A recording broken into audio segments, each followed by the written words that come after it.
Chapter 1. Now it came about after the death of Joshua that the sons of Israel inquired of the Lord, saying, Who shall go up first for us against the Canaanites, to fight against them?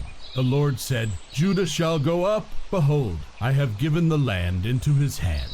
Then Judah said to Simon his brother, Come up with me into the territory allotted me, that we may fight against the Canaanites, and I in turn will go with you into the territory allotted you. So Simon went with him. Judah went up, and the Lord gave the Canaanites and the Perizzites into their hands, and they defeated 10,000 men at Bezek. They found Adoni-Bezek in Bezek, and fought against him, and they defeated the Canaanites and the Perizzites. But Adoni-Bezek fled, and they pursued him and caught him, and cut off his thumbs and big toes. Adoni-Bezek said, 70 kings with their thumbs and their big toes cut off used to gather up scraps under my table, as I have done. So God has repaid me. So they brought him to Jerusalem, and he died there. Then the sons of Judah fought against Jerusalem, and captured it, and struck it with the edge of the sword, and set the city on fire. Afterward the sons of Judah went down to fight against the Canaanites living in the hill country, and in the Negev, and in the lowland. So Judah went against the Canaanites, who lived in Hebron, and they struck Sheshai and Ahiman and Talmai. Then from there he went against the inhabitants of Debir. And Caleb said, The one who attacks Kiriath-Sepher, and captures it, I will even give him my daughter Achsah for a wife. Othniel the son of Kenaz, Caleb's younger brother, captured it, so he gave him his daughter Achsah for a wife. Then it came about when she came to him, that she persuaded him to ask her father for a field. Then she alighted from her donkey, and Caleb said to her, What do you want? She said to him, Give me a blessing, since you have given me the land of the Negev. Give me also springs of water. So Caleb gave her the upper springs and the lower springs. The descendants of the Kenite, Moses' father-in-law, went up from the city of palms with the sons of Judah to the wilderness of Judah, which is in the south of Arad. And they went and lived with the people. Then Judah went with Simon his brother, and they struck the Canaanites living in Zephath, and utterly destroyed it. So the name of the city was called Hormah. And Judah took Gaza with its territory, and Ashkelon with its territory, and Ekron with its territory. Now the Lord was with Judah, and they took possession of the hill country, but they could not drive out the inhabitants of the valley, because they had iron chariots. Then they gave Hebron to Caleb, as Moses had promised, and he drove out from there the 3 sons of Anak. But the sons of Benjamin did not drive out the Jebusites who lived in Jerusalem, so the Jebusites have lived with the sons of Benjamin in Jerusalem to this day. Likewise, the house of Joseph went up against Bethel, and the Lord was with them. The house of Joseph spied out Bethel. The spies saw a man coming out of the city, and they said to him, Please show us the entrance to the city, and we will treat you kindly. So he showed them the entrance to the city, and they struck the city with the edge of the sword, but they let the man and all his family go free. The man went into the land of the Hittites, and built a city, and named it Luz, which is its name to this day.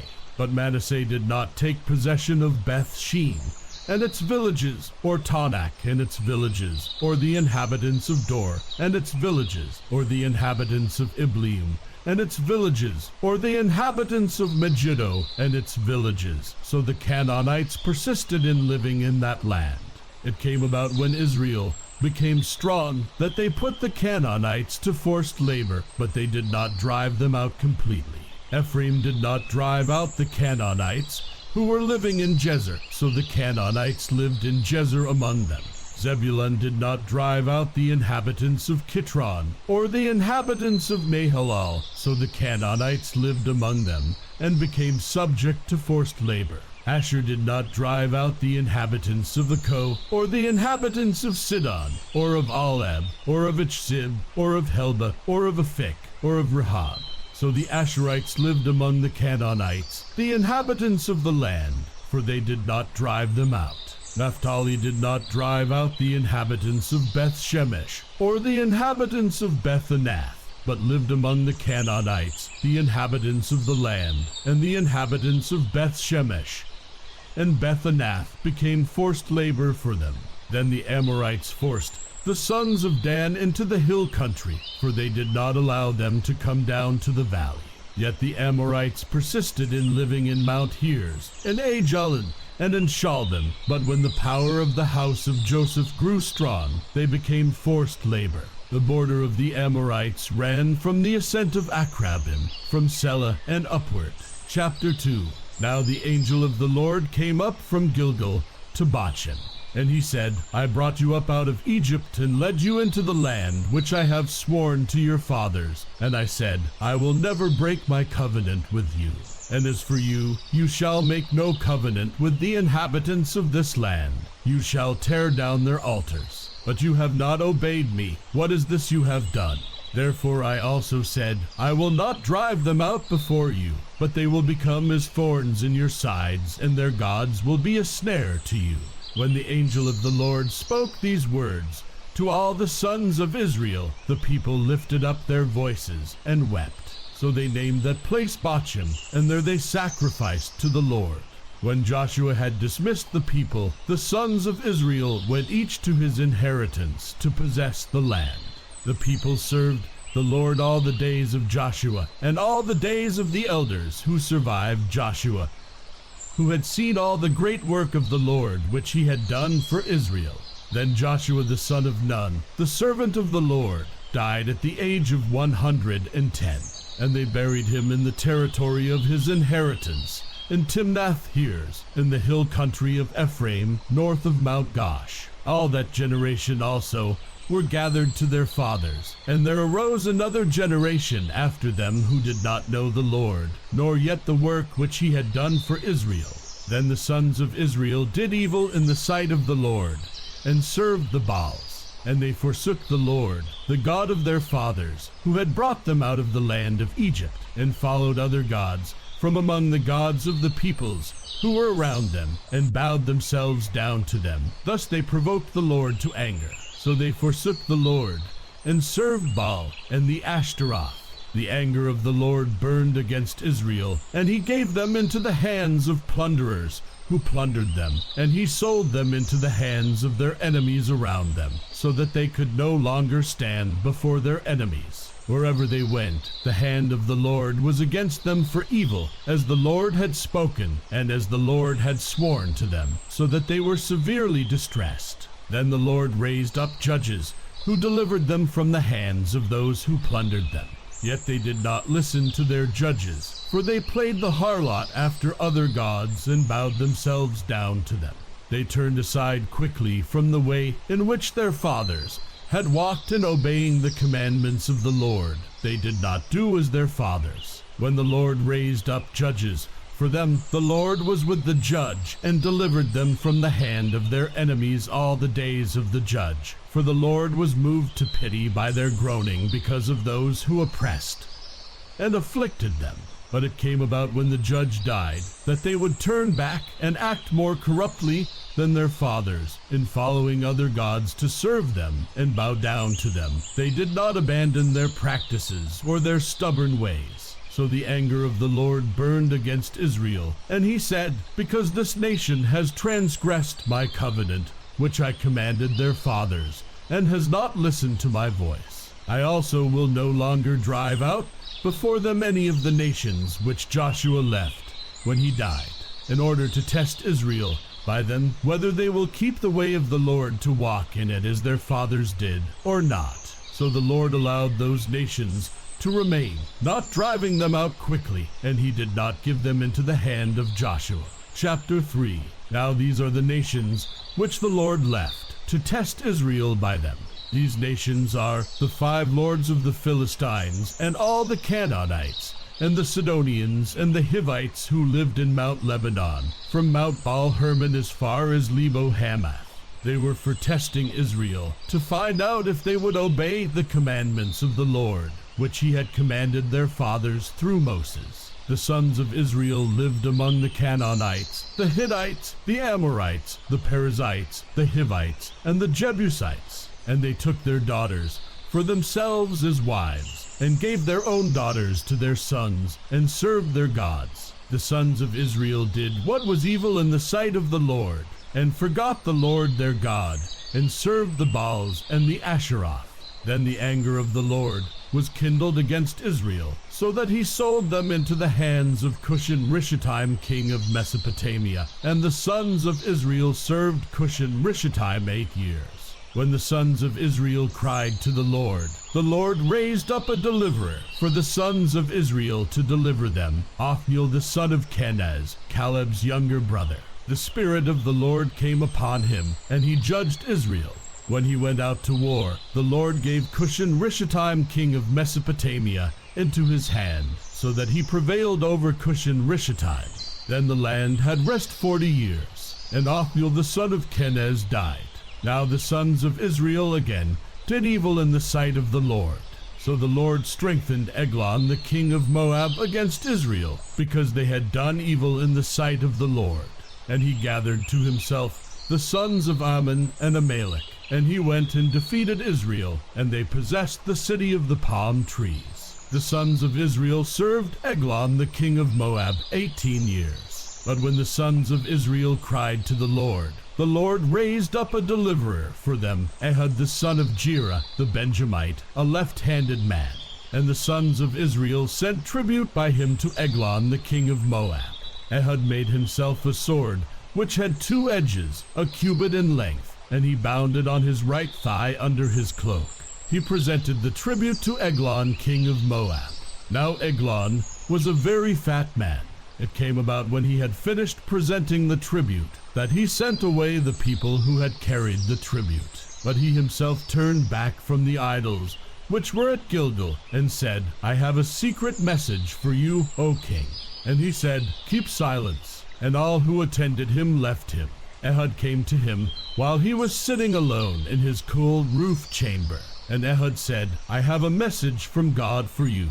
And he rose from his seat. Ehud stretched out his left hand, took the sword from his right thigh, and thrust it into his belly. The handle also went in after the blade, and the fat closed over the blade, for he did not draw the sword out of his belly, and the refuse came out. Then Ehud went out into the vestibule, and shut the doors of the roof chamber behind him, and locked them. When he had gone out, his servants came and looked, and behold, the doors of the roof chamber were locked. And they said, He is only relieving himself in the cool room. They waited until they became anxious, but behold, he did not open the doors of the roof chamber. Therefore they took the key and opened them, and behold, their master had fallen to the floor dead. Now Ehud escaped while they were delaying, and he passed by the idols and escaped to Sarah. It came about when he had arrived that he blew the trumpet in the hill country of Ephraim, and the sons of Israel went down with him from the hill country, and he was in front of them. He said to them, Pursue them, for the Lord has given your enemies the Moabites into your hands. So they went down after him, and seized the fords of the Jordan opposite Moab, and did not allow anyone to cross. They struck down at that time about 10,000 Moabites, all robust and valiant men, and no one escaped. So Moab was subdued that day under the hand of Israel, and the land was undisturbed for 80 years. After him came Shamgar, the son of Anath, who struck down 600 Philistines with an ox goad, and he also saved Israel. Chapter 4. Then the sons of Israel again did evil in the sight of the Lord, after Ehud died. And the Lord sold them into the hand of Jabin king of Canaan, who reigned in Hazor, and the commander of his army was Sisera, who lived in Harosheth Hagoyim.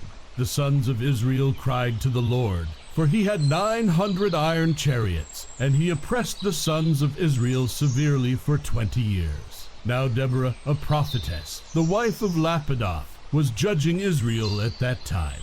She used to sit under the palm tree of Deborah, between Ramah and Bethel in the hill country of Ephraim, and the sons of Israel came up to her for judgment. Now she sent and summoned Barak the son of Abinoam from Kadesh Naphtali, and said to him, Behold, the Lord, the God of Israel, has commanded, Go and march to Mount Tabor, and take with you 10,000 men from the sons of Naphtali and from the sons of Zebulun. I will draw out to you Sisera, the commander of Jabin's army, with his chariots and his many troops to the river Kishon, and I will give him into your hand. Then Barak said to her, If you will go with me, then I will go, but if you will not go with me, I will not go. She said, I will surely go with you, nevertheless. The honor shall not be yours on the journey that you are about to take, for the Lord will sell Sisera into the hands of a woman. Then Deborah rose and went with Barak to Kadesh. Barak called Zebulun and Naphtali together to Kadesh, and 10,000 men went up with him. Deborah also went up with him. Now Heber the Kenite had separated himself from the Kenites, from the sons of Hobab the father-in-law of Moses, and had pitched his tent as far away as the oak in Zaanannim, which is near Kadesh. Then they told Sisera that Barak the son of Abinoam had gone up to Mount Tabor. Sisera called together all his chariots, 900 iron chariots, and all the people who were with him, from Harosheth Hagoyim to the river Kishon. Deborah said to Barak, Arise, for this is the day in which the Lord has given Sisera into your hands. Behold, the Lord has gone out before you. So Barak went down from Mount Tabor with 10,000 men following him. The Lord routed Sisera and all his chariots and all his army with the edge of the sword before Barak. And Sisera alighted from his chariot and fled away on foot. But Barak pursued the chariots and the army as far as Harosheth Hagoyim, and all the army of Sisera fell by the edge of the sword, not even one was left. Now Sisera fled away on foot to the tent of Jael the wife of Heber the Kenite, for there was peace between Jabin the king of Hazor and the house of Heber the Kenite. Jael went out to meet Sisera and said to him, Turn aside, my master, turn aside to me. Do not be afraid. And he turned aside to her into the tent, and she covered him with a rug. He said to her, Please give me a little water to drink, for I am thirsty. So she opened a bottle of milk and gave him a drink. Then she covered him. He said to her, Stand in the doorway of the tent, and it shall be if anyone comes and inquires of you, and says, Is there anyone here? That you shall say, No. But Jael, Heber's wife, took a tent peg and seized a hammer in her hand, and went secretly to him and drove the peg into his temple, and it went through into the ground, for he was sound asleep and exhausted. So he died. And behold, as Barak pursued Sisera, Jael came out to meet him and said to him, Come, and I will show you the man whom you are seeking. And he entered with her, and behold, Sisera was lying dead with the tent peg in his temple. So God subdued on that day Jabin the king of Canaan before the sons of Israel. The hand of the sons of Israel pressed heavier, and heavier upon Jabin the king of Canaan, until they had destroyed Jabin the king of Canaan. Chapter 5. Then Deborah and Barak the son of Abinoam sang on that day, saying, That the leaders led in Israel, that the people volunteered. Bless the Lord. Hear, O kings, give ear, O rulers. To the Lord I will sing. I will sing praise to the Lord, the God of Israel. Lord, when you went out from Seir, when you marched from the field of Edom, the earth quaked, the heavens also dripped, even the clouds dripped water. The mountains quaked at the presence of the Lord. The Sinai at the presence of the Lord, the God of Israel. In the days of Shamgar the son of Anath, in the days of Jael, the highways were deserted, and travelers went by roundabout ways. The peasantry ceased. They ceased in Israel, until I, Deborah, arose. Until I arose, a mother in Israel. New gods were chosen. Then war was in the gates. Not a shield or a spear was seen among 40,000 in Israel. My heart goes out to the commanders of Israel, the volunteers among the people. Bless the Lord, you who ride on white donkeys, you who sit on rich carpets, and you who travel on the road, sing at the sound of those who divide flocks among the watering places. There they shall recount the righteous deeds of the Lord, the righteous deeds for his peasantry in Israel. Then the people of the Lord went down to the gates. Awake, awake, Deborah, awake, awake, sing a song. Arise, Barak, and take away your captives, O son of Abinoam. Then survivors came down to the nobles. The people of the Lord came down to me as warriors. From Ephraim, those whose root is in Amalek came down. Following you, Benjamin, with your peoples. From Machir commanders came down. And from Zebulun, those who wield the staff of office. And the princes of Issachar were with Deborah. As was Issachar, so was Barak. Into the valley they rushed at his heels. Among the divisions of Reuben there were great resolves of heart. Why did you sit among the sheepfolds, to hear the piping for the flocks? Among the divisions of Reuben there were great searchings of heart. Gilead remained across the Jordan.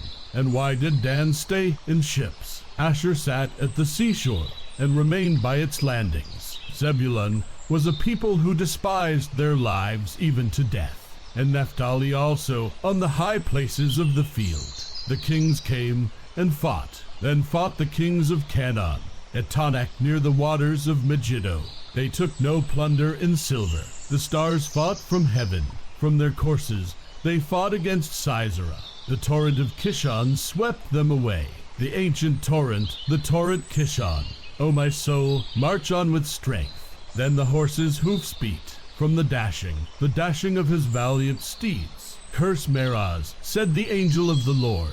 Utterly curse its inhabitants, because they did not come to the help of the Lord, to the help of the Lord against the warriors. Most blessed of women is Yael, the wife of Heber the Kenite. Most blessed is she of women in the tent. He asked for water, and she gave him milk. In a magnificent bowl she brought him curds. She reached out her hand for the tent peg, and her right hand for the workman's hammer. Then she struck Sisera, she smashed his head, and she shattered and pierced his temple. Between her feet he bowed, he fell, he lay. Between her feet he bowed, he fell. Where he bowed, there he fell dead. Out of the window she looked and lamented. The mother of Sisera through the lattice. Why does his chariot delay in coming? Why do the hoofbeats of his chariots tarry? Her wise princesses would answer her. Indeed, she repeats her words to herself. Are they not finding? Are they not dividing the spoil? A maiden, 2 maidens for every warrior. To Sisera a spoil of dyed work. A spoil of dyed work embroidered. Dyed work of double embroidery on the neck of the spoiler. Thus let all your enemies perish, O Lord.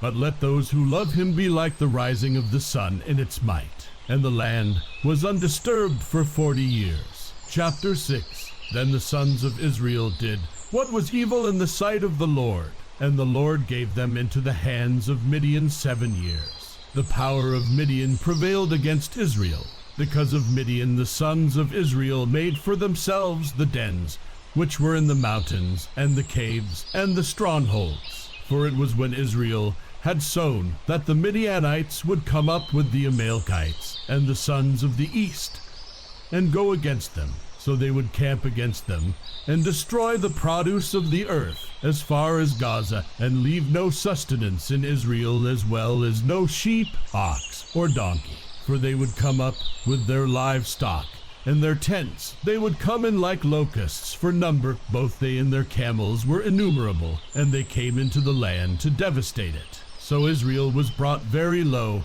because of Midian, and the sons of Israel cried to the Lord. Now it came about when the sons of Israel cried to the Lord on account of Midian, that the Lord sent a prophet to the sons of Israel. And he said to them, Thus says the Lord, the God of Israel, It was I who brought you up from Egypt and brought you out from the house of slavery. I delivered you from the hands of the Egyptians and from the hands of all your oppressors, and dispossessed them before you and gave you their land. And I said to you, I am the Lord your God. You shall not fear the gods of the Amorites in whose land you live. But you have not obeyed me. Then the angel of the Lord came and sat under the oak that was in Ophrah, which belonged to Joash the Abizrite, as his son Gideon was beating out wheat in the wine press in order to save it from the Midianites. The angel of the Lord appeared to him and said to him, The Lord is with you, O valiant warrior. Then Gideon said to him, O my Lord, if the Lord is with us, why then has all this happened to us? And where are all his miracles, which our fathers told us about, saying, Did not the Lord bring us up from Egypt? But now the Lord has abandoned us, and given us into the hand of Midian. The Lord looked at him, and said, Go in this your strength, and deliver Israel from the hand of Midian. Have I not sent you? He said to him, O Lord, how shall I deliver Israel? Behold, my family is the least in Manasseh, and I am the youngest in my father's house. But the Lord said to him, Surely I will be with you, and you shall defeat Midian as one man. So Gideon said to him, If now I have found favor in your sight, then show me a sign that it is you who speak with me. Please do not depart from here until I come back to you and bring out my offering and lay it before you. And he said, I will remain until you return.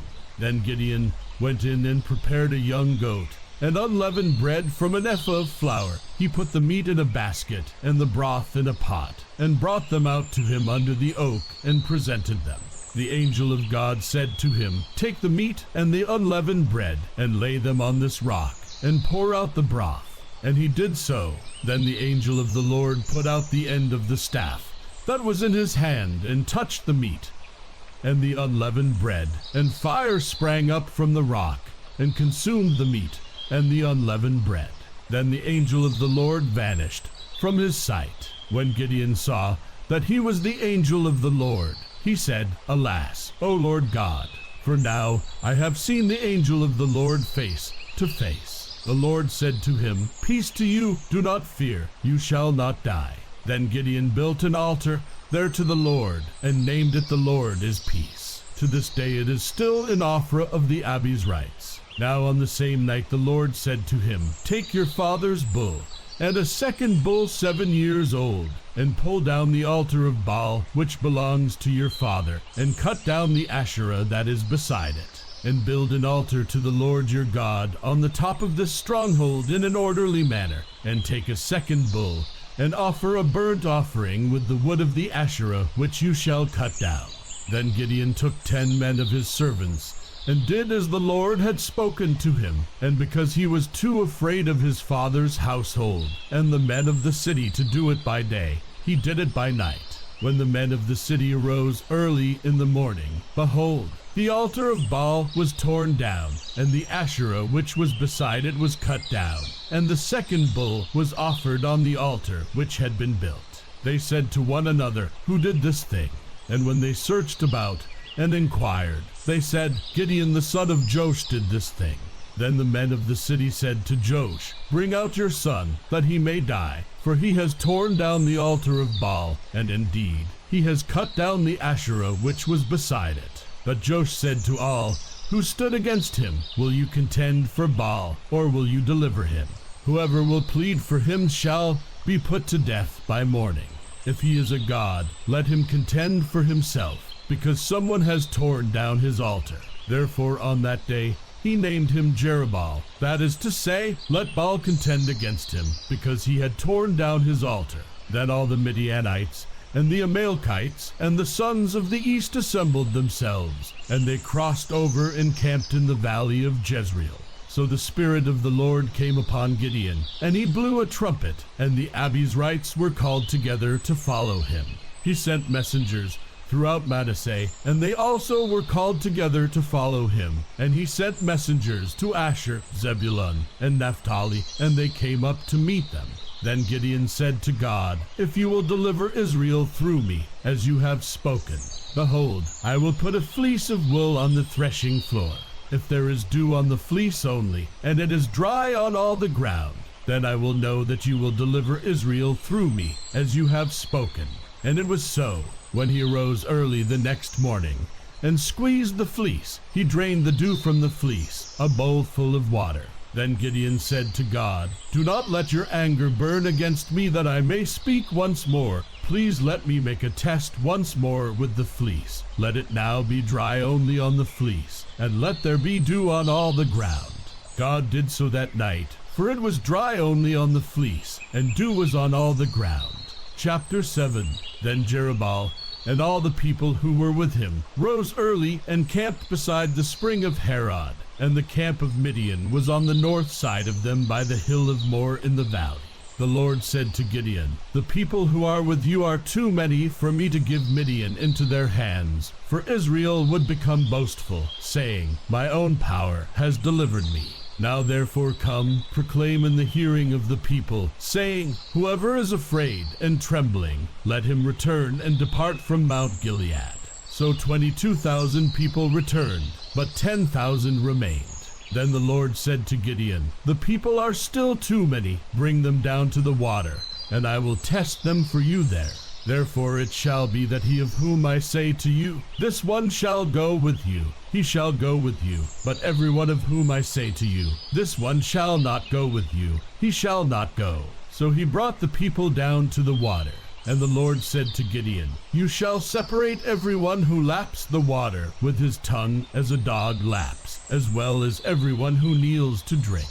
Now the number of those who lapped, putting their hand to their mouth, was 300 men, but all the rest of the people kneeled to drink water. The Lord said to Gideon, 'I will deliver you with the 300 men who lapped, and will give the Midianites into your hands. So let all the other people go, each man to his home.'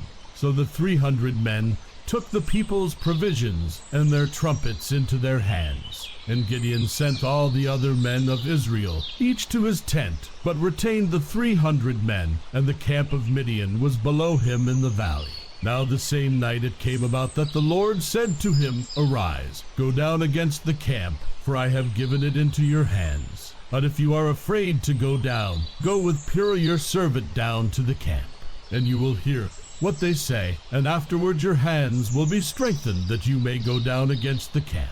So he went with Purah his servant down to the outposts of the army that was in the camp. Now the Midianites and the Amalekites and all the sons of the east were lying in the valley as numerous as locusts, and their camels were without number, as numerous as the sand on the seashore. When Gideon came, behold, a man was relating a dream to his friend. And he said, 'Behold, I had a dream. A loaf of barley bread was tumbling into the camp of Midian, and it came to the tent, and struck it so that it fell, and turned it upside down so that the tent lay flat.' His friend replied, 'This is nothing less than the sword of Gideon the son of Joash, a man of Israel. God has given Midian and all the camp into his hand.' When Gideon heard the account of the dream and its interpretation, he bowed in worship. He returned to the camp of Israel and said, 'Arise, for the Lord has given the camp of Midian into your hands.' He divided the 300 men into 3 companies, and he put trumpets and empty pitchers into the hands of all of them, with torches inside the pitchers. He said to them, 'Look at me and do likewise. And behold, when I come to the outskirts of the camp, do as I do. When I and all who are with me blow the trumpet, then you also blow the trumpets all around the camp, and say, For the Lord and for Gideon.' So Gideon and the 100 men who were with him came to the outskirts of the camp at the beginning of the middle watch, when they had just posted the watch, and they blew the trumpets and smashed the pitchers that were in their hands. When the 3 companies blew the trumpets and broke the pitchers, they held the torches in their left hands and the trumpets in their right hands for blowing, and cried, 'A sword for the Lord and for Gideon.' Each stood in his place around the camp, and all the army ran, crying out as they fled. When they blew 300 trumpets, the Lord set the sword of one against another even throughout the whole army, and the army fled as far as Beth-shittah toward Zerah, as far as the edge of Abel-meholah by Tabath. The men of Israel were summoned from Naphtali and Asher and all Manasseh, and they pursued Midian. Gideon sent messengers throughout all the hill country of Ephraim, saying, 'Come down against Midian, and take the waters before them, as far as Bethbarah and the Jordan.' So all the men of Ephraim were summoned, and they took the waters, as far as Bethbarah and the Jordan.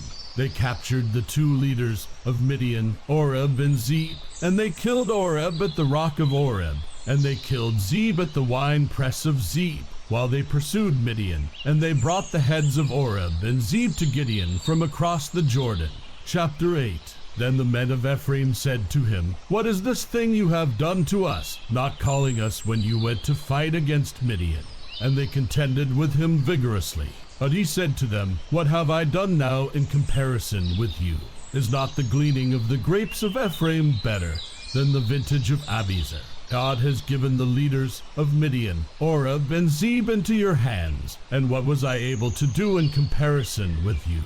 Then their anger toward him subsided when he said that. Then Gideon and the 300 men who were with him came to the Jordan and crossed over, weary yet pursuing. He said to the men of Succoth, "Please give loaves of bread to the people who are following me, for they are weary, and I am pursuing Zebah and Zalmunna, the kings of Midian." The leaders of Succoth said, "Are the hands of Zebah and Zalmunna already in your hands, that we should give bread to your army?" Gideon said, "All right, when the Lord has given Zebah and Zalmunna into my hand, then I will thrash your bodies with the thorns of the wilderness and with briars." He went up from there to Penuel and spoke similarly to them, and the men of Penuel answered him just as the men of Succoth had answered. So he spoke also to the men of Penuel, saying, "When I return safely, I will tear down this tower." Now Zebah and Zalmunna were in Karkor, and their armies with them, about 15,000 men, all who were left of the entire army of the sons of the east, for the fallen were 120,000 swordsmen. Gideon went up by the way of those who lived in tents on the east of Nobah and Jodbah, and attacked the camp when the camp was unsuspecting. When Zebah and Zalmunna fled, he pursued them and captured the 2 kings of Midian, Zebah and Zalmunna, and routed the whole army. Then Gideon the son of Joash returned from the battle by the ascent of Hears, and he captured a youth from Succoth and questioned him. Then the youth wrote down for him the princes of Succoth and its elders, 77 men. He came to the men of Succoth and said, "Behold Zebah and Zalmunna, concerning whom you taunted me, saying, Are the hands of Zebah and Zalmunna already in your hand, that we should give bread to your men who are weary?" He took the elders of the city and thorns of the wilderness and briars, and he disciplined the men of Succoth with them. He tore down the tower of Penuel and killed the men of the city. Then he said to Zebah and Zalmunna, "What kind of men were they whom you killed at Tabor?" And they said, "They were like you, each one resembling the son of a king." He said, "They were my brothers, the sons of my mother. As the Lord lives, if only you had let them live, I would not kill you." So he said to Jether his firstborn, "Rise, kill them." But the youth did not draw his sword, for he was afraid, because he was still a youth. Then Zebah and Zalmunna said, "Rise up yourself, and fall on us, for as the man, so is his strength." So Gideon arose and killed Zebah and Zalmunna, and took the crescent ornaments which were on their camels' necks. Then the men of Israel said to Gideon, "Rule over us, both you and your son, also your son's son, for you have delivered us from the hand of Midian." But Gideon said to them, "I will not rule over you, nor shall my son rule over you. The Lord shall rule over you." Yet Gideon said to them, "I would request of you that each of you give me an earring from his spoil." They said, "We will surely give them." So they spread out a garment, and every one of them threw an earring there from his spoil. The weight of the gold earrings that he requested was 1,700 shekels of gold, besides the crescent ornaments, and the pendants and the purple robes which were on the kings of Midian, and besides the neckbands that were on their camels' necks. Gideon made it into an ephod, and placed it in his city Ophrah, and all Israel played the harlot with it there, so that it became a snare to Gideon and his household. So Midian was subdued before the sons of Israel, and they did not lift up their heads any more. And the land was undisturbed for 40 years in the days of Gideon. Then Jerubbaal the son of Joash went and lived in his own house. Now Gideon had 70 sons who were his direct descendants, for he had many wives. His concubine who was in Shechem also bore him a son, and he named him Abimelech. And Gideon the son of Joash died at a ripe old age, and was buried in the tomb of his father Joash in Ophrah of the Abiezrites. Then it came about, as soon as Gideon was dead, that the sons of Israel again played the harlot with the Baals, and made Baal-berith their god. Thus the sons of Israel did not remember the Lord their God, who had delivered them from the hands of all their enemies on every side. Nor did they show kindness to the household of Jerubbaal in accord with all the good that he had done to Israel. Chapter 9. And Abimelech the son of Jerubbaal went to Shechem to his mother's relatives, and spoke to them and to the whole clan of the household of his mother's father, saying, Speak now in the hearing of all the leaders of Shechem, which is better for you, that 70 men, all the sons of Jerubbaal, rule over you, or that one man rule over you. Also remember that I am your bone and your flesh. And his mother's relatives spoke all these words on his behalf in the hearing of all the leaders of Shechem, and they were inclined to follow Abimelech, for they said, He is our relative. They gave him 70 pieces of silver from the house of Baal-berith, with which Abimelech hired worthless and reckless fellows, and they followed him. Then he went to his father's house at Ophrah, and killed his brothers the sons of Jerubbaal, 70 men, on one stone. But Jotham, the youngest son of Jerubbaal, was left, for he hid himself. All the men of Shechem and all Beth Millo assembled together, and they went and made Abimelech king by the oak of the pillar which was in Shechem. Now, when they told Jotham, he went and stood on the top of Mount Gerizim, and lifted his voice and called out. Thus he said to them, Listen to me, O men of Shechem, that God may listen to you.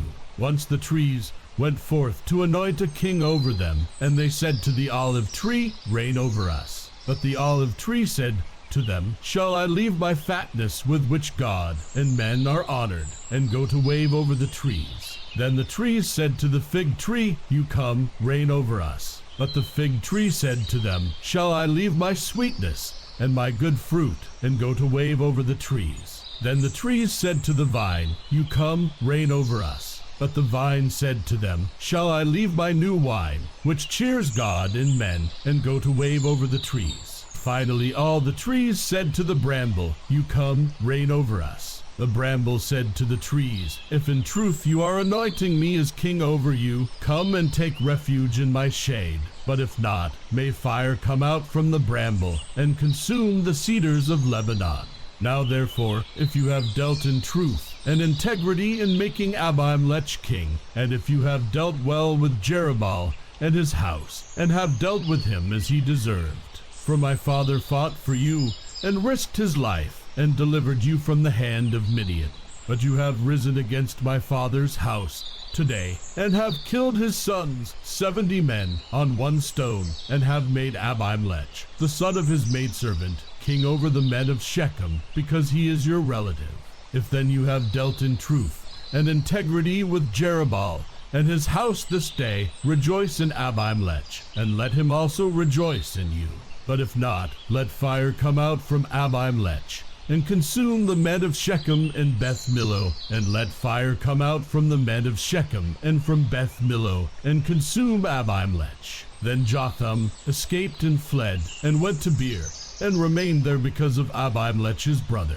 Now Abimelech ruled over Israel 3 years. Then God sent an evil spirit between Abimelech and the men of Shechem, and the men of Shechem dealt treacherously with Abimelech, so that the violence done to the 70 sons of Jerubbaal might come, and their blood might be laid on Abimelech their brother, who killed them, and on the men of Shechem, who strengthened his hands to kill his brothers. The men of Shechem set men in ambush against him on the tops of the mountains, and they robbed all who might pass by them along the road. And it was told to Abimelech. Now Gaal the son of Ebed came with his relatives, and crossed over into Shechem, and the men of Shechem put their trust in him. They went out into the field, and gathered the grapes of their vineyards, and trod them, and held a festival, and they went into the house of their God, and ate and drank, and cursed Abimelech. Then Gaal the son of Ebed said, Who is Abimelech, and who is Shechem, that we should serve him? Is he not the son of Jerubbaal, and is Zebul not his lieutenant? Serve the men of Hamor, the father of Shechem, but why should we serve him? Would, therefore, that this people were under my authority. then I would remove Abimelech. And he said to Abimelech, increase your army and come out. When Zebul the ruler of the city heard the words of Gaal the son of Ebed, his anger burned. He sent messengers to Abimelech deceitfully, saying, behold, Gaal the son of Ebed and his relatives have come to Shechem, and behold, they are stirring up the city against you. Now therefore arise by night, you and the people who are with you, and lie in wait in the field. In the morning, as soon as the sun is up, you shall rise early and rush upon the city. And behold, when he and the people who are with him come out against you, you shall do to them whatever you can. So Abimelech and all the people who were with him arose by night, and lay in wait against Shechem in 4 companies. Now Gaal the son of Ebed went out and stood in the entrance of the city gate, and Abimelech and the people who were with him arose from the ambush. When Gaal saw the people, he said to Zebul, look, people are coming down from the tops of the mountains. But Zebul said to him, you are seeing the shadow of the mountains, as if they were men. Gaal spoke again, and said, behold, people are coming down from the highest part of the land, and 1 company comes by the way of the divider's oak. Then Zebul said to him, where is your boasting now with which you said, who is Abimelech, that we should serve him?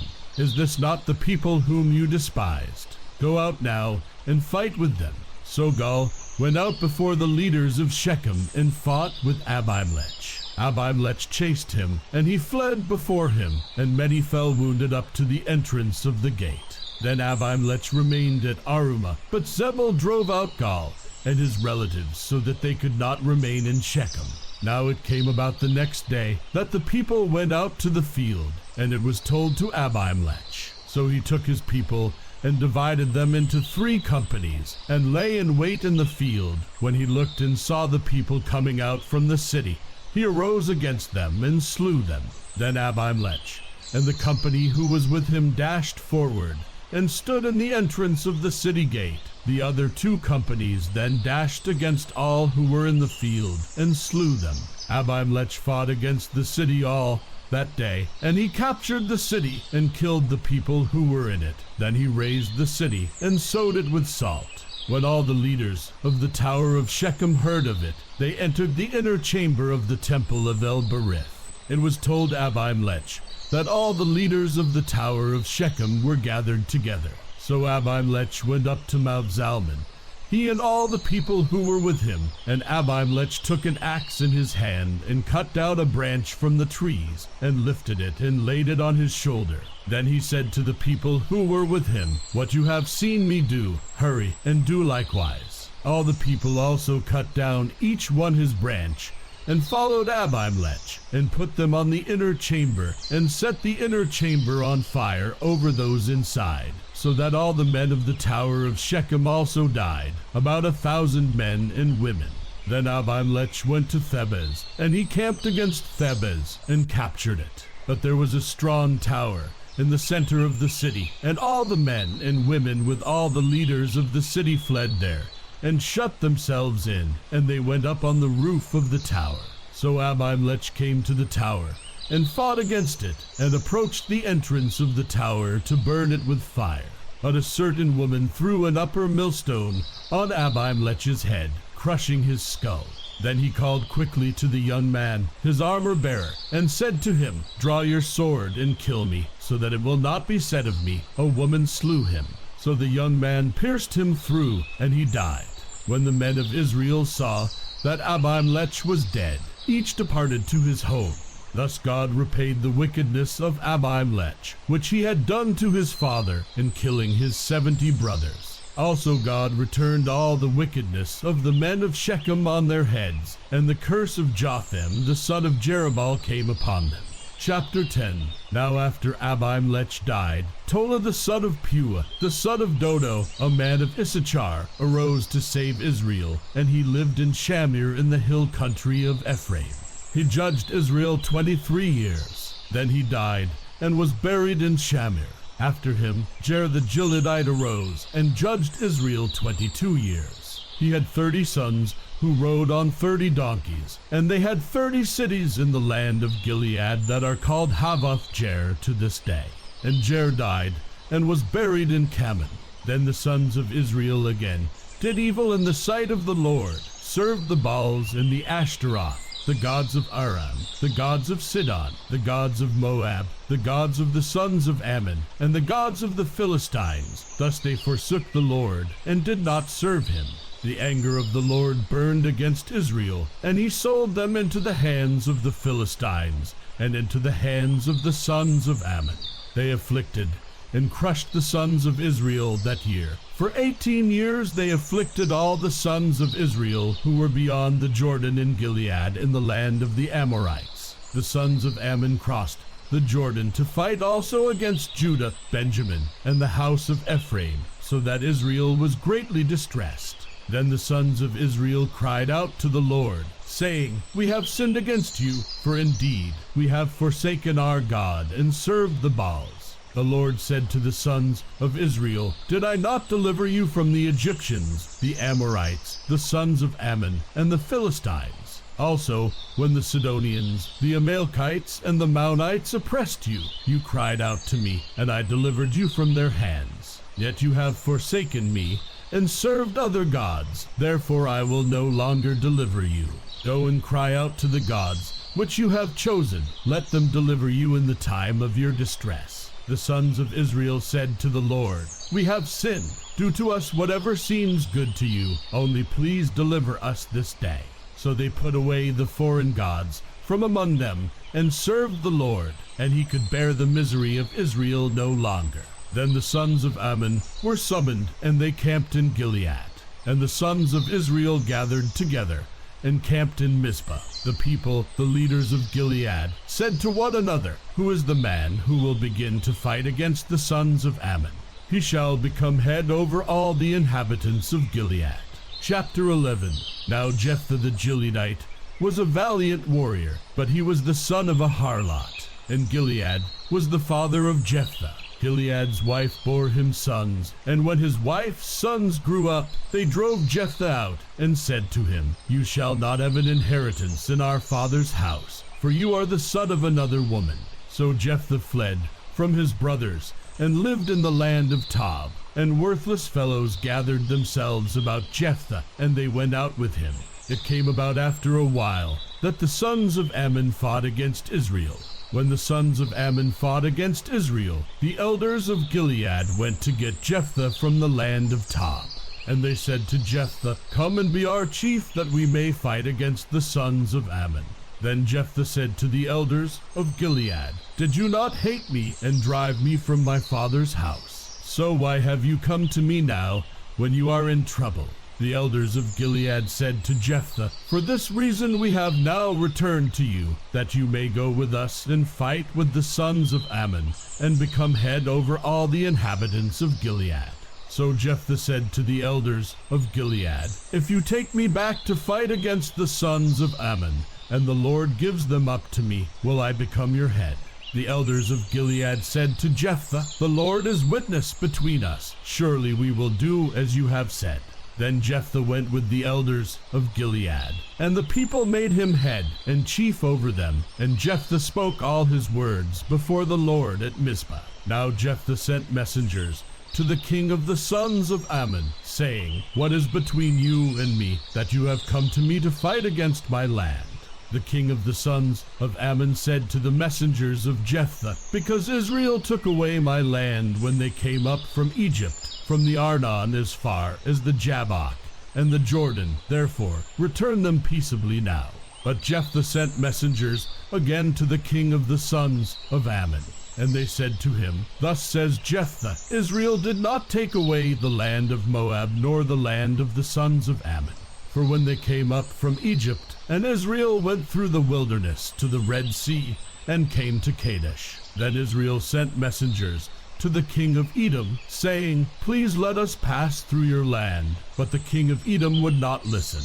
And they also sent to the king of Moab, but he would not consent. So Israel remained at Kadesh. Then they went through the wilderness, and around the land of Edom, and the land of Moab, and came to the east side of the land of Moab. And they camped beyond the Arnon. But they did not enter the territory of Moab, for the Arnon was the border of Moab. And Israel sent messengers to Sihon king of the Amorites, the king of Heshbon. And Israel said to him, Please let us pass through your land to our place. But Sihon did not trust Israel to pass through his territory. So Sihon gathered all his people and camped in Jahaz and fought with Israel. The Lord, the God of Israel, gave Sihon and all his people into the hand of Israel, and they defeated them. So Israel possessed all the land of the Amorites, the inhabitants of that country. So they possessed all the territory of the Amorites, from the Arnon as far as the Jabbok, and from the wilderness as far as the Jordan.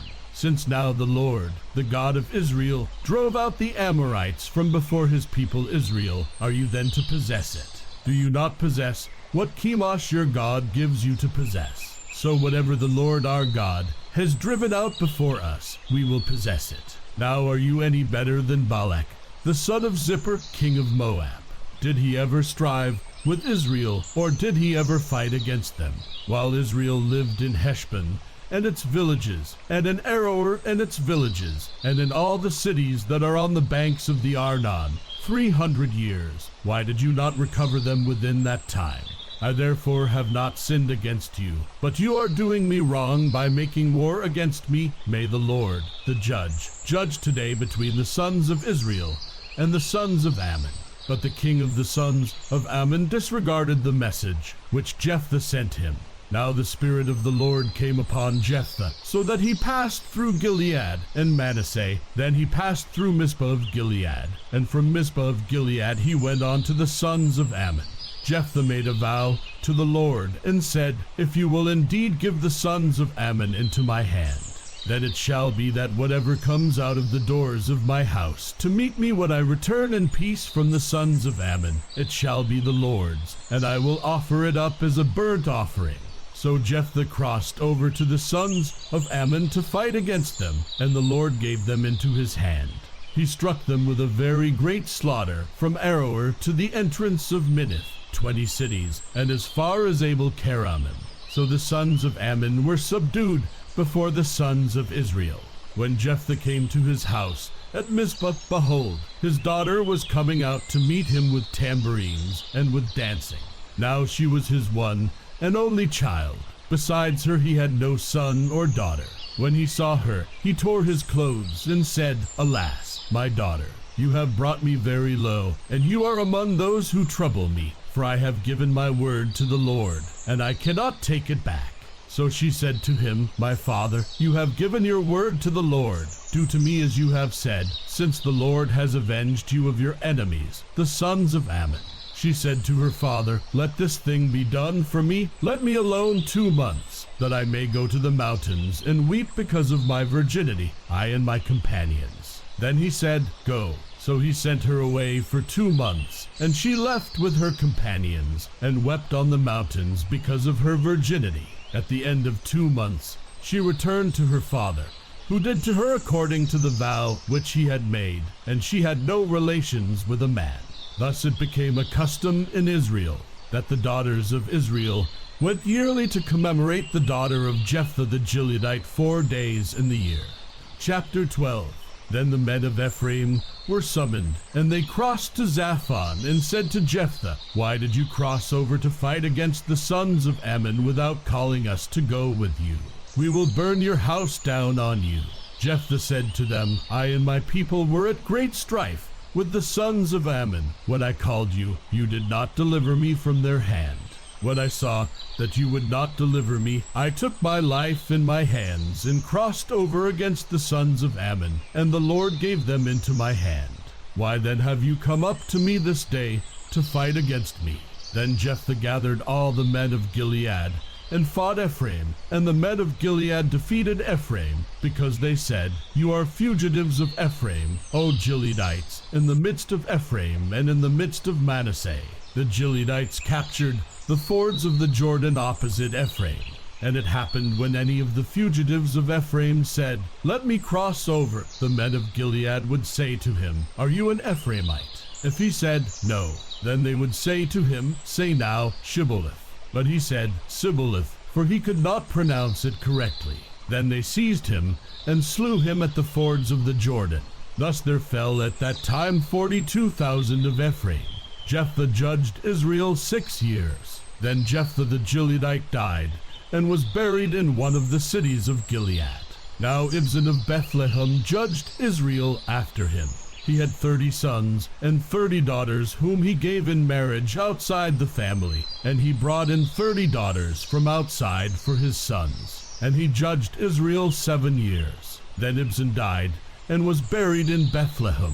Now Elon the Zebulunite judged Israel after him, and he judged Israel 10 years. Then Elon the Zebulunite died, and was buried at Ajalon in the land of Zebulun. Now Abdon the son of Hillel the Pirathonite judged Israel after him.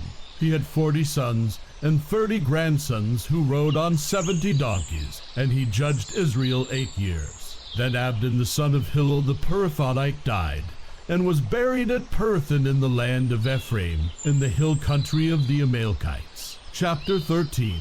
Now the sons of Israel again did evil in the sight of the Lord, so that the Lord gave them into the hands of the Philistines 40 years. There was a certain man of Zorah, of the family of the Danites, whose name was Mano, and his wife was barren, and had borne no children.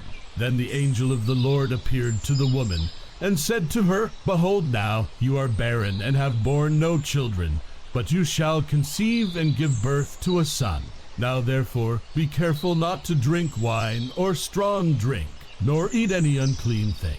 For behold, you shall conceive and give birth to a son, and no razor shall come upon his head, for the boy shall be a Nazirite to God from the womb, and he shall begin to deliver Israel from the hands of the Philistines. Then the woman came and told her husband, saying, A man of God came to me, and his appearance was like the appearance of the angel of God, very awesome. And I did not ask him where he came from, nor did he tell me his name. But he said to me, Behold, you shall conceive and give birth to a son, and now you shall not drink wine or strong drink, nor eat any unclean thing, for the boy shall be a Nazirite to God from the womb to the day of his death. Then Mano entreated the Lord, and said, O Lord, please let the man of God whom you have sent come to us again, that he may teach us what to do for the boy who is to be born. God listened to the voice of Mano, and the angel of God came again to the woman as she was sitting in the field. But Mano, her husband, was not with her. So the woman ran quickly, and told her husband, Behold, the man who came the other day has appeared to me. Then Mano arose, and followed his wife. And when he came to the man, he said to him, Are you the man who spoke to the woman? And he said, I am. Mano said, Now when your words come to pass, what shall be the boy's mode of life, and his vocation? So the angel of the Lord said to Mano, Let the woman pay attention to all that I said. She should not eat anything that comes from the vine, nor drink wine, or strong drink, nor eat any unclean thing. Let her observe all that I commanded. Then Mano said to the angel of the Lord, Please let us detain you so that we may prepare a young goat for you.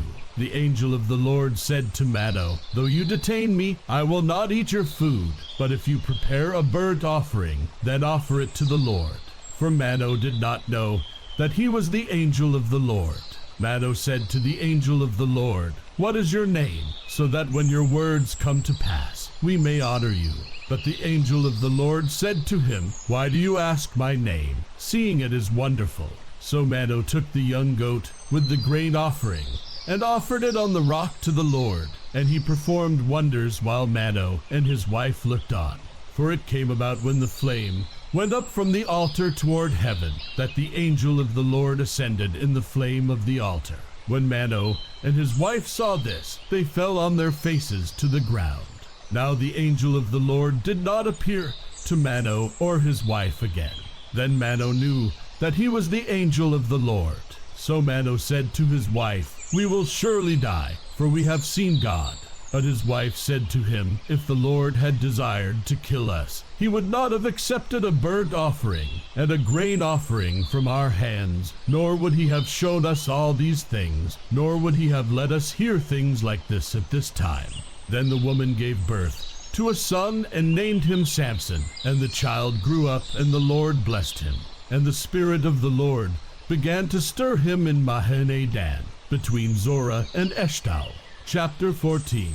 Then Samson went down to Timnah, and saw a woman in Timnah, one of the daughters of the Philistines. So he came back, and told his father and mother, I saw a woman in Timnah, one of the daughters of the Philistines. Now therefore, get her for me as a wife. Then his father and his mother said to him, Is there no woman among the daughters of your relatives, or among all our people, that you go to take a wife from the uncircumcised Philistines? But Samson said to his father, Get her for me, for she looks good to me. However, his father and mother did not know that it was of the Lord, for he was seeking an occasion against the Philistines. Now at that time the Philistines were ruling over Israel. Then Samson went down to Timnah with his father and mother, and came as far as the vineyards of Timnah, and behold, a young lion came roaring toward him. The Spirit of the Lord came upon him mightily, so that he tore him, as one tears a young goat, though he had nothing in his hand. But he did not tell his father or mother what he had done. So he went down and talked to the woman, and she looked good to Samson. When he returned later to take her, he turned aside to look at the carcass of the lion, and behold, a swarm of bees and honey were in the body of the lion. So he scraped the honey into his hands, and went on, eating as he went. When he came to his father and mother, he gave some to them, and they ate it. But he did not tell them that he had scraped the honey out of the body of the lion. Then his father went down to the woman, and Samson made a feast there, for the young men customarily did this. When they saw him, they brought 30 companions to be with him. Then Samson said to them, Let me now propound a riddle to you, if you will indeed tell it to me within the 7 days of the feast, and find it out, then I will give you 30 linen wraps, and 30 changes of clothes. But if you are unable to tell me, then you shall give me 30 linen wraps, and 30 changes of clothes. And they said to him, Propound your riddle, that we may hear it. So he said to them, Out of the eater came something to eat, and out of the strong came something sweet. But they could not tell the riddle in 3 days. Then it came about on the 4th day, that they said to Samson's wife, Entice your husband, so that he will tell us the riddle, or we will burn you and your father's house with fire. Have you invited us to impoverish us? Is this not so? Samson's wife wept before him and said, You only hate me, and you do not love me. You have propounded a riddle to the sons of my people, and have not told it to me. And he said to her, Behold, I have not told it to my father or mother, so should I tell you. However, she wept before him 7 days, while their feast lasted. And on the 7th day he told her, because she pressed him so hard. She then told the riddle to the sons of her people. So the men of the city said to him on the 7th day, before the sun went down, What is sweeter than honey, and what is stronger than a lion? And he said to them, If you had not plowed with my heifer, you would not have found out my riddle. Then the Spirit of the Lord came upon him mightily, and he went down to Ashkelon, and killed 30 of them, and took their spoil, and gave the changes of clothes to those who told the riddle. And his anger burned, and he went up to his father's house. But Samson's wife was given to his companion, who had been his friend. Chapter 15. But after a while, in the time of wheat harvest, Samson visited his wife with a young goat, and said, I will go into my wife in her room. But her father did not let him enter. Her father said, I really thought that you hated her intensely, so I gave her to your companion. Is not her younger sister more beautiful than she? Please let her be yours instead. Samson then said to them, This time I shall be blameless in regard to the Philistines when I do them harm. Samson went and caught 300 foxes, and took torches, and turned the foxes tail to tail, and put one torch in the middle between 2 tails. When he had set fire to the torches, he released the foxes into the standing grain of the Philistines, thus burning up both the shocks and the standing grain, along with the vineyards and groves. Then the Philistines said, Who did this? And they said, Samson, the son-in-law of the Timnite, because he took his wife and gave her to his companion. So the Philistines came up and burned her and her father with fire. Samson said to them, "Since you act like this, I will surely take revenge on you, but after that I will quit." He struck them ruthlessly with a great slaughter, and he went down and lived in the cleft of the rock of Edom. Then the Philistines went up and camped in Judah and spread out in Lehi. The men of Judah said, "Why have you come up against us?" And they said, "We have come up to bind Samson in order to do to him as he did to us." Then 3,000 men of Judah went down to the cleft of the rock of Edom and said to Samson, "Do you not know that the Philistines are rulers over us? What then is this that you have done to us?" And he said to them, "As they did to me, so I have done to them." They said to him, "We have come down to bind you so that we may give you into the hands of the Philistines." And Samson said to them, "Swear to me that you will not kill me." So they said to him, "No, but we will bind you fast and give you into their hands, yet surely we will not kill you."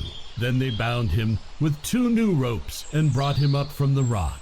When he came to Lehi, the Philistines shouted as they met him, and the Spirit of the Lord came upon him mightily, so that the ropes that were on his arms were as flax that is burned with fire, and his bonds dropped from his hands. He found a fresh jawbone of a donkey, so he reached out and took it and killed 1,000 men with it. Then Samson said, "With the jawbone of a donkey, heaps upon heaps, with the jawbone of a donkey, I have killed 1,000 men." When he had finished speaking, he threw the jawbone from his hand, and he named that place Ramath Lehi. Then he became very thirsty, and he called to the Lord, and said, "You have given this great deliverance by the hand of your servant, and now shall I die of thirst, and fall into the hands of the uncircumcised." But God split the hollow place that is in Lehi, so that water came out of it. When he drank, his strength returned, and he revived. Therefore he named it En-Hakkore, which is in Lehi to this day. So he judged Israel 20 years, in the days of the Philistines. Chapter 16. Now Samson went to Gaza, and saw a harlot there, and went into her. When it was told to the Gazites, saying, "Samson has come here," they surrounded the place, and lay in wait for him all night at the gate of the city. And they kept silent all night, saying, "Let us wait until the morning light, then we will kill him." Now Samson lay until midnight, and at midnight he arose, and took hold of the doors of the city gate, and the 2 posts, and pulled them up along with the bars. Then he put them on his shoulders, and carried them up to the top of the mountain, which is opposite Hebron. After this it came about that he loved a woman in the valley of Sorek, whose name was Delilah. The lords of the Philistines came up to her, and said to her, "Entice him, and see where his great strength lies, and how we may overpower him, that we may bind him to afflict him. Then we will each give you 1,100 pieces of silver." So Delilah said to Samson, "Please tell me where your great strength is, and how you may be bound to afflict you." Samson said to her, "If they bind me with 7 fresh cords that have not been dried, then I will become weak and be like any other man." Then the lords of the Philistines brought up to her 7 fresh cords that had not been dried, and she bound him with them. Now she had men lying in wait in an inner room. And she said to him, "The Philistines are upon you, Samson." But he snapped the cords as a string of tow snaps when it touches fire. So his strength was not discovered. Then Delilah said to Samson, "Behold, you have deceived me and told me lies. Now please tell me how you may be bound." He said to her, "If they bind me tightly with new ropes, which have not been used, then I will become weak and be like any other man." So Delilah took new ropes and bound him with them, and said to him, "The Philistines are upon you, Samson." For the men were lying in wait in the inner room. But he snapped the ropes from his arms like a thread. Then Delilah said to Samson, "Up to now you have deceived me and told me lies. Tell me how you may be bound." And he said to her, "If you weave the 7 locks of my hair with the web and fasten it with a pin, then I will become weak and be like any other man." So while he slept, Delilah took the 7 locks of his hair and wove them into the web. And she fastened it with the pin, and said to him, "The Philistines are upon you, Samson." But he awoke from his sleep, and pulled out the pin of the loom and the web. Then she said to him, "How can you say, 'I love you,' when your heart is not with me? You have deceived me these 3 times, and have not told me where your great strength is." It came about when she pressed him daily with her words, and urged him, that his soul was annoyed to death. So he told her all that was in his heart, and said to her, "A razor has never come on my head, for I have been a Nazirite to God from my mother's womb. If I am shaved, then my strength will leave me, and I will become weak, and be like any other man." When Delilah saw that he had told her all that was in his heart, she sent and called the lords of the Philistines, saying, "Come up once more, for he has told me all that is in his heart." Then the lords of the Philistines came up to her, and brought the money in their hands. She made him sleep on her knees, and called for a man, and had him shave off the 7 locks of his hair. Then she began to afflict him, and his strength left him. She said, "The Philistines are upon you, Samson." And he awoke from his sleep, and said, "I will go out as at other times, and shake myself free." But he did not know that the Lord had departed from him. Then the Philistines seized him, and gouged out his eyes, and they brought him down to Gaza, and bound him with bronze chains, and he was a grinder in the prison. However, the hair of his head began to grow again after it was shaved off.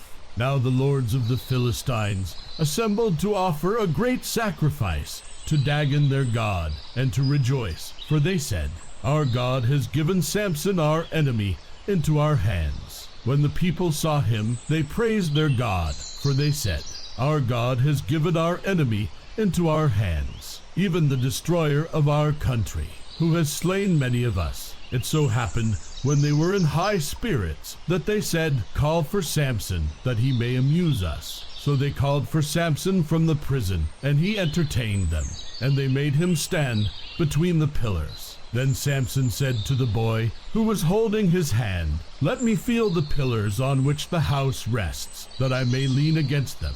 Now the house was full of men and women, and all the lords of the Philistines were there. And about 3,000 men and women were on the roof looking on while Samson was amusing them. Then Samson called to the Lord and said, "O Lord God, please remember me, and please strengthen me just this time, O God, that I may at once be avenged of the Philistines for my 2 eyes." Samson grasped the 2 middle pillars on which the house rested, and braced himself against them, the one with his right hand and the other with his left. And Samson said, "Let me die with the Philistines." And he bent with all his might, so that the house fell on the lords, and all the people who were in it. So the dead whom he killed at his death were more than those whom he killed in his life. Then his brothers and all his father's household came down, took him, brought him up, and buried him between Zorah and Eshtaol in the tomb of Manoah his father. Thus he had judged Israel 20 years. Chapter 17. Now there was a man of the hill country of Ephraim, whose name was Micah. He said to his mother, "The 1,100 pieces of silver which were taken from you, about which you uttered a curse in my hearing, behold, the silver is with me, I took it." And his mother said, "Blessed be my son by the Lord." He then returned the 1,100 pieces of silver to his mother, and his mother said, "I wholly dedicate the silver from my hand to the Lord for my son to make a graven image and a molten image. Now therefore I will return them to you." So when he returned the silver to his mother took 200 pieces of silver and gave them to the silversmith, who made them into a graven image and a molten image, and they were in the house of Micah. And the man Micah had a shrine, and he made an ephod and household idols, and consecrated one of his sons, that he might become his priest. In those days there was no king in Israel. Every man did what was right in his own eyes. Now there was a young man from Bethlehem in Judah, of the family of Judah, who was a Levite, and he was staying there. Then the man departed from the city, from Bethlehem in Judah, to stay wherever he might find a place. And as he made his journey, he came to the hill country of Ephraim, to the house of Micah. Micah said to him, "Where do you come from?" And he said to him, "I am a Levite from Bethlehem in Judah, and I am going to stay wherever I may find a place." Micah then said to him, "Dwell with me, and be a father and a priest to me, and I will give you 10 pieces of silver a year, a suit of clothes, and your maintenance." So the Levite went in. The Levite agreed to live with the man, and the young man became to him like one of his sons. So Micah consecrated the Levite, and the young man became his priest, and lived in the house of Micah. Then Micah said, "Now I know that the Lord will prosper me, seeing I have a Levite as priest." Chapter 18. In those days there was no king of Israel, and in those days the tribe of the Danites was seeking an inheritance for themselves to live in. For until that day an inheritance had not been allotted to them as a possession among the tribes of Israel. So the sons of Dan sent from their family 5 men out of their whole number, valiant men from Zorah and Eshtaol, to spy out the land and to search it. And they said to them, "Go, search the land." And they came to the hill country of Ephraim, to the house of Micah, and lodged there. When they were near the house of Micah, they recognized the voice of the young man, the Levite, and they turned aside there and said to him, "Who brought you here? And what are you doing in this place? And what do you have here?" He said to them, "Thus and so has Micah done to me, and he has hired me, and I have become his priest." They said to him, "Inquire of God, please, that we may know whether our way on which we are going will be prosperous." The priest said to them, "Go in peace. Your way in which you are going has the Lord's approval." Then the 5 men departed, and came to Laish, and saw the people who were in it living in security, after the manner of the Sidonians, quiet and secure, for there was no ruler humiliating them for anything in the land, and they were far from the Sidonians, and had no dealings with anyone. When they came back to their brothers at Zorah and Eshtaol, their brothers said to them, "What do you report?" They said, "Arise, and let us go up against them, for we have seen the land, and behold, it is very good. And will you sit still? Do not delay to go, to enter, to possess the land. When you enter, you will come to a secure people with a spacious land, for God has given it into your hand, a place where there is no lack of anything that is on the earth." Then from the family of the Danites, from Zorah and from Eshtaol, 600 men armed with weapons of war set out. They went up and camped at Kiriath Jearim in Judah. Therefore they called that place Mahane Dan to this day. Behold, it is west of Kiriath Jearim. They passed from there to the hill country of Ephraim, and came to the house of Micah. Then the 5 men who went to spy out the country of Laish said to their kinsmen, "Do you know that there are in these houses an ephod, and household idols, and a graven image, and a molten image? Now therefore consider what you should do." They turned aside there, and came to the house of the young man, the Levite, to the house of Micah, and asked him of his welfare. The 600 men armed with their weapons of war, who were of the sons of Dan, stood by the entrance of the gate. Now the 5 men who went to spy out the land went up and entered there, and took the graven image, and the ephod, and household idols, and the molten image, while the priest stood by the entrance of the gate with the 600 men armed with weapons of war. When these went into Micah's house, and took the graven image, the ephod, and household idols, and the molten image, the priest said to them, "What are you doing?" They said to him, "Be silent, put your hand over your mouth, and come with us, and be to us a father and a priest. Is it better for you to be a priest to the house of one man, or to be priest to a tribe and a family in Israel?" The priest's heart was glad, and he took the ephod and household idols, and the graven image, and went among the people. Then they turned and departed, and put the little ones, and the livestock, and the valuables in front of them. When they had gone some distance from the house of Micah, the men who were in the houses near Micah's house assembled, and overtook the sons of Dan. They cried to the sons of Dan, who turned around and said to Micah, "What is the matter with you, that you have assembled together?" He said, "You have taken away my gods which I made, and the priest, and have gone away, and what do I have besides? So how can you say to me, what is the matter with you?" The sons of Dan said to him, "Do not let your voice be heard among us, or else fierce men will fall upon you, and you will lose your life, with the lives of your household." So the sons of Dan went on their way, and when Micah saw that they were too strong for him, he turned and went back to his house. Then they took what Micah had made and the priest who had belonged to him, and came to Laish, to a people quiet and secure, and struck them with the edge of the sword, and they burned the city with fire. And there was no one to deliver them, because it was far from Sidon, and they had no dealings with anyone, and it was in the valley which is near Beth Rahab. And they rebuilt the city, and lived in it. They called the name of the city Dan, after the name of Dan their father, who was born in Israel. However, the name of the city formerly was Laish. The sons of Dan set up for themselves the graven image, and Jonathan, the son of Jersham, the son of Manasseh, he and his sons were priests to the tribe of the Danites until the day of the captivity of the land. So they set up for themselves Micah's graven image, which he had made, all the time that the house of God was at Shiloh. Chapter 19. Now it came about in those days, when there was no king in Israel, that there was a certain Levite staying in the remote part of the hill country of Ephraim, who took a concubine for himself from Bethlehem in Judah. But his concubine played the harlot against him, and she went away from him to her father's house in Bethlehem in Judah, and was there for a period of 4 months. Then her husband arose, and went after her to speak tenderly to her in order to bring her back, taking with him his servant and a pair of donkeys. So she brought him into her father's house, and when the girl's father saw him, he was glad to meet him. His father-in-law, the girl's father, detained him, and he remained with him 3 days. So they ate and drank and lodged there. Now on the 4th day they got up early in the morning, and he prepared to go. And the girl's father said to his son-in-law, "Sustain yourself with a piece of bread, and afterward you may go."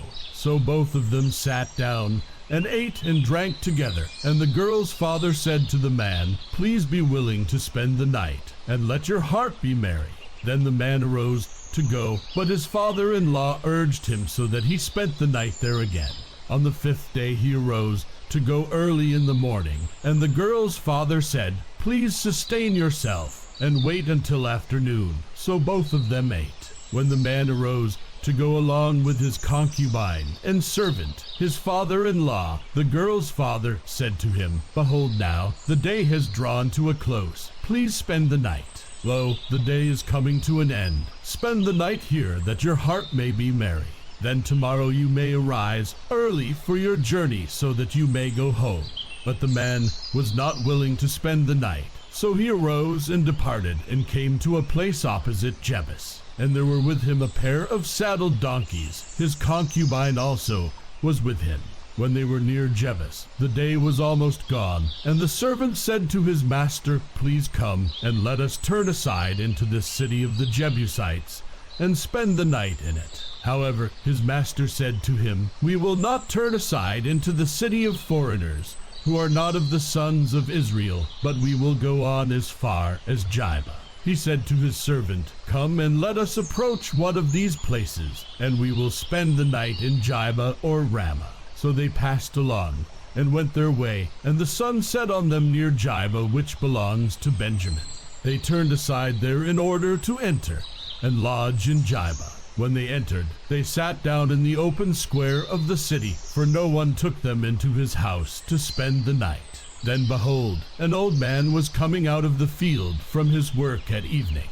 Now the man was from the hill country of Ephraim, and he was staying in Jibah, but the men of the place were Benjamites. And he lifted up his eyes, and saw the traveler in the open square of the city. And the old man said, "Where are you going, and where do you come from?"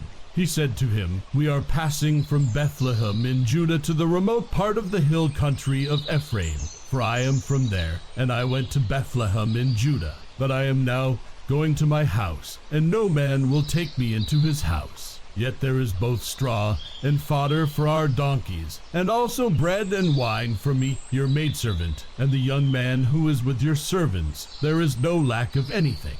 The old man said, "Peace to you.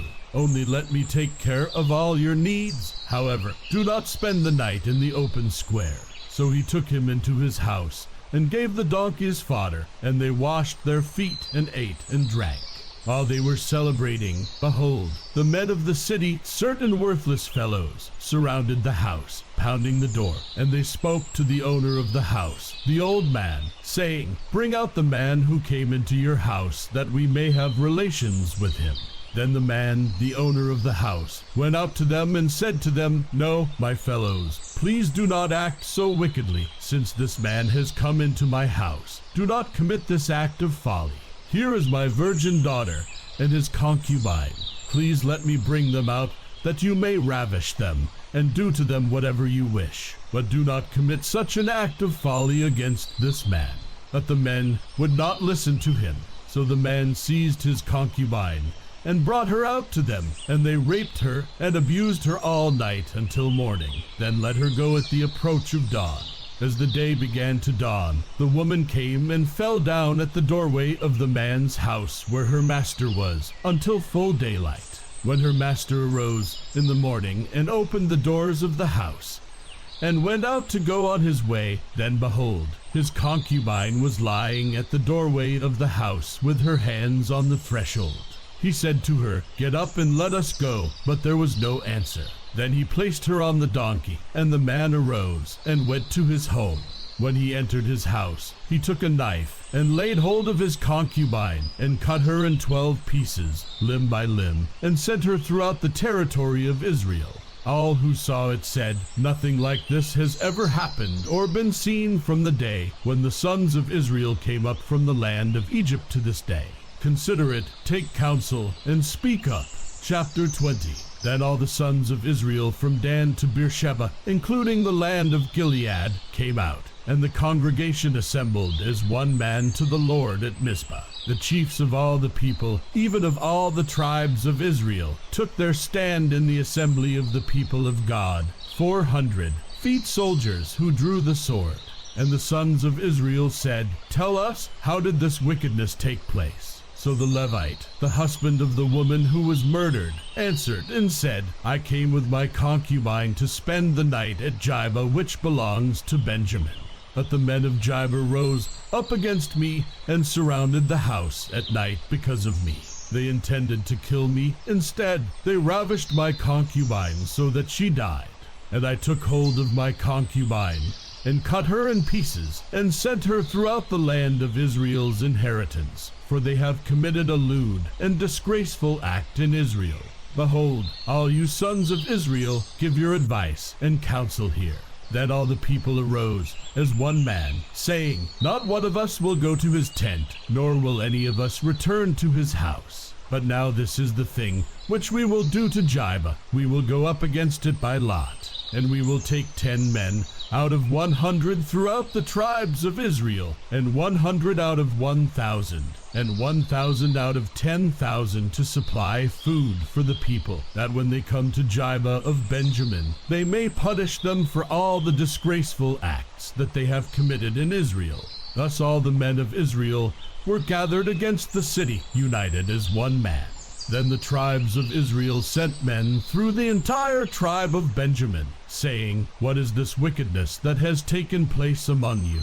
Now then, deliver up the men, the worthless fellows in Jibah, that we may put them to death, and remove this wickedness from Israel. But the sons of Benjamin would not listen to the voice of their brothers, the sons of Israel. The sons of Benjamin gathered from the cities to Jibah to go out to battle against the sons of Israel. From the cities on that day the sons of Benjamin were numbered, 26,000 men who draw the sword, besides the inhabitants of Jibah who were numbered, 700 choice men. Out of all these people 700 choice men were left-handed. Each one could sling a stone at a hair and not miss. Then the men of Israel, besides Benjamin, were numbered, 400,000 men who draw the sword. All these were men of war. Now the sons of Israel arose, went up to Bethel, and inquired of God, and said, Who shall go up first for us to battle against the sons of Benjamin? Then the Lord said, Judah shall go up first. So the sons of Israel arose in the morning, and camped against Jibah. The men of Israel went out to battle against Benjamin, and the men of Israel arrayed for battle against them at Jibah. Then the sons of Benjamin came out of Gibeah, and fell to the ground on that day 22,000 men of Israel. But the people, the men of Israel, encouraged themselves and arrayed for battle again in the place where they had arrayed themselves the first day. The sons of Israel went up and wept before the Lord until evening, and inquired of the Lord, saying, Shall we again draw near for battle against the sons of my brother Benjamin? And the Lord said, Go up against him. Then the sons of Israel came against the sons of Benjamin the second day. Benjamin went out against them from Gibeah the second day, and fell to the ground again 18,000 men of the sons of Israel. All these drew the sword. Then all the sons of Israel and all the people went up and came to Bethel, and wept. Thus they remained there before the Lord, and fasted that day until evening. And they offered burnt offerings and peace offerings before the Lord.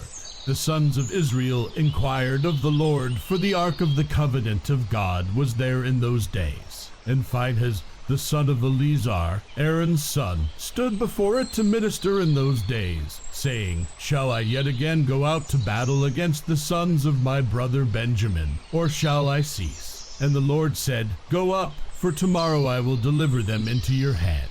So Israel set men in ambush around Gibeah. The sons of Israel went up against the sons of Benjamin on the third day, and arrayed themselves against Gibeah as at other times.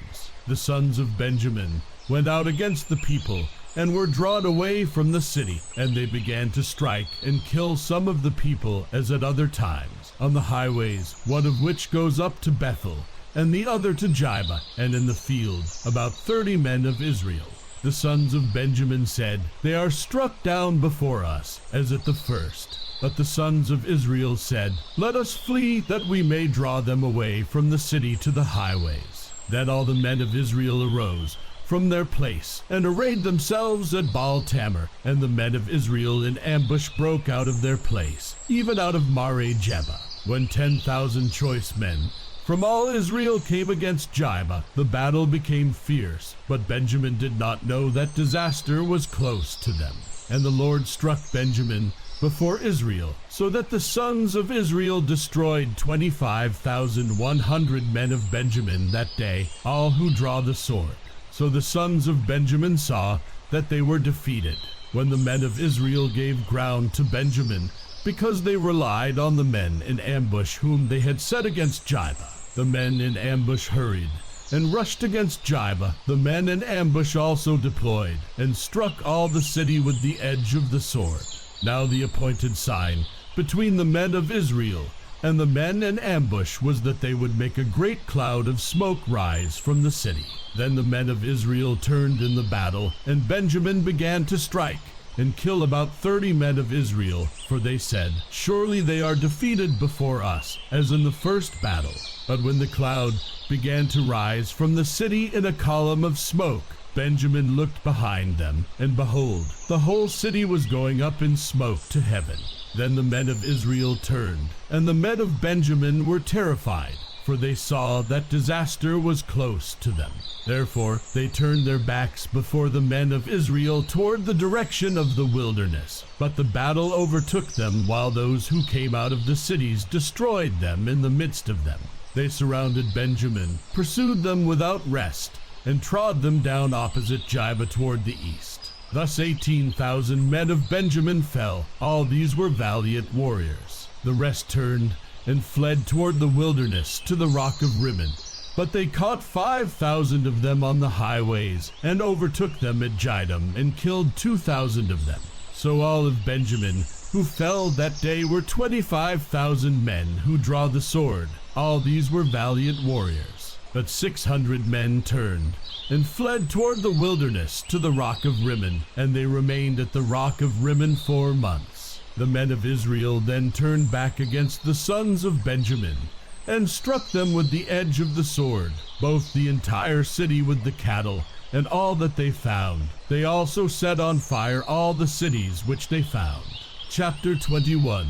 Now the men of Israel had sworn in Mizpah, saying, None of us shall give his daughter to Benjamin in marriage. So the people came to Bethel, and sat there before God until evening, and lifted up their voices, and wept bitterly. They said, Why, O Lord, God of Israel, has this come about in Israel, so that one tribe should be missing today in Israel?